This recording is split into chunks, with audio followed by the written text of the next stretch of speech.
অস্থায়ী উপাচার্য আসছে এবং ইউনিভার্সিটির বেহাল অবস্থা করে রাখছে এবং দীর্ঘদিন থেকে ছাত্র সংসদ নির্বাচন বন্ধ করার ফলে ছাত্ররা এই যে উপাচার্য না থাকার ফলে সমস্যা হচ্ছে সেটা বলতে পারছে না। এবং আমরা যখন এআইডিএসওর পক্ষ থেকে এই সমস্ত দাবি নিয়ে আন্দোলন করতে যাচ্ছি, ছাত্রদের মধ্যে এই বার্তা নিয়ে যাচ্ছি, তখন কর্তৃপক্ষ গোলা টিপে সেই আওয়াজ বন্ধ করে দিচ্ছে এবং সম্মেলনের যে এই দাবি নিয়ে যে সম্মেলন, সেই সম্মেলনের যে পোস্টার লাগিয়েছি সেই পোস্টারকে ছিঁড়ে দেওয়া হয়েছে। আমি আজকে যে কর্তৃপক্ষের ব্যবহার দেখলাম তাতে আমরা মনে করছি যে এই পোস্টার ছিঁড়ে দেওয়ার পিছনে কর্তৃপক্ষের দিনে হাত নিতে হবে।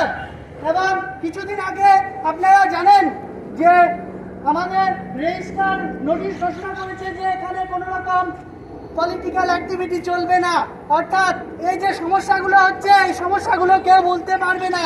এবং কিছুদিন পরে আমরা দেখব যে ইউনিভার্সিটির গেটে তালা। আজকে যারা কর্মচারী আছে বা ছাত্রছাত্রী, প্রফেসর, সবার উদ্দেশ্যে এটা আমার বার্তা যে আপনারা কি মনে করেন যে দীর্ঘদিন স্থায়ী উপাচার্য না থাকার ফলে, ইউনিভার্সিটিতে উপাচার্য না থাকার ফলে এই ইউনিভার্সিটি টিকে থাকবে এবং আপনারা যেভাবে কাজ করে যাচ্ছেন এভাবে কাজ করতে পারবেন, বা ছাত্ররা যেভাবে ক্লাস করে যাচ্ছে এগুলো পারবে? কিছুদিন পরে তো বন্ধ হয়ে যাবে। তখন আজকে এই দাবিগুলো নিয়ে যখন আন্দোলন করতে যাচ্ছি, কর্তৃপক্ষ কিন্তু গোলা টিপে সেটা বন্ধ করার চেষ্টা করছে। আমরা এআইডিএসওর পক্ষ থেকে এই আহ্বান রাখছি যে এর বিরুদ্ধে আপনারা এখন এবং ইউনিভার্সিটিকে বাঁচানোর জন্য ছাত্র, শিক্ষক সবাই আন্দোলন গড়ে তুলুন।